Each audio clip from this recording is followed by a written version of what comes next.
If you've been golfing enough, you've undoubtedly been told to turn your lead foot out, or you play with a buddy who turns their lead foot out.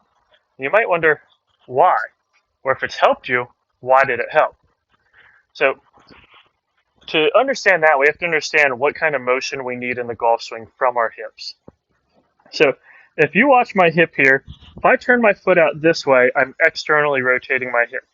If I turn my foot and hip this way, I'm internally rotating my hip. So that's a relative position. So if my foot stays still and I go into the backswing, what you'll notice is my hips have opened, but my hip has stayed still.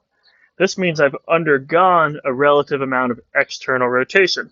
Again, so if I let my foot now move as I come back and I bring my hips square, I'm externally rotated.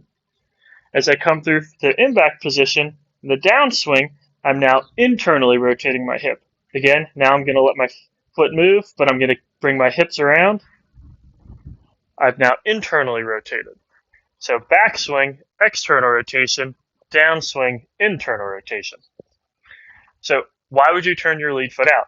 Let's say I'm limited in internal rotation. And hopefully I've tried some exercises, tried to improve my body's mobility, and I can't get more internal rotation. So now every time I come down in the impact position, I get stuck because my hip won't move. So then I start coming this way and early extending.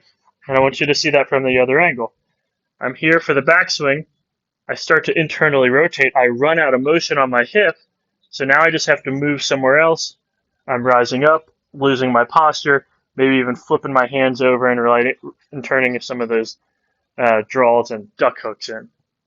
So if you have a lot of external rotation, but not very much internal rotation, one of the options is to turn that lead foot out.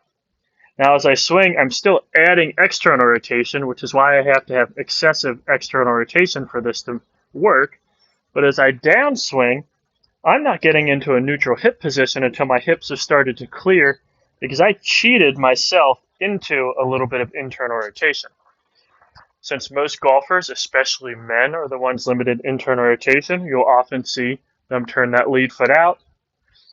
They've now turned that lead foot out, and even though they're lacking in internal rotation, it allows them to get in the impact position, maintaining that spine angle, holding the posture, finishing through, squaring the club face.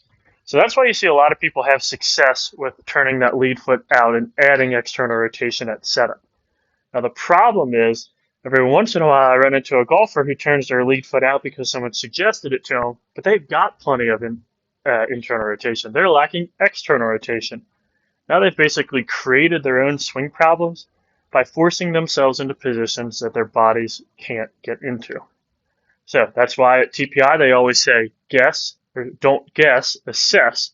Find out what the hip can do, then build your swing around the hip if you can't improve the mobility otherwise.